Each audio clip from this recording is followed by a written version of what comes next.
I'm going to chop this log up in a minute. The nice thick logs, 5 inch by 5 inch. And my cameraman is this lady here. Hello.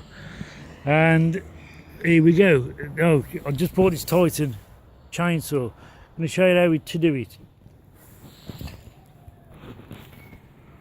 Right, so when you're using it, don't put no pressure on the blade itself. Start the blade off.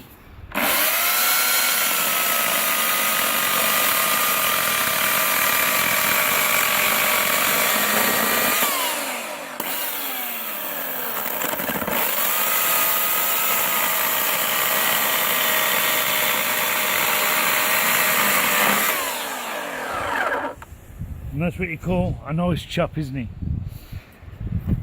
Titan chainsaw from Screwfix. Electric, right price, bargain. Had to get it to chop more logs. Okay, see you later.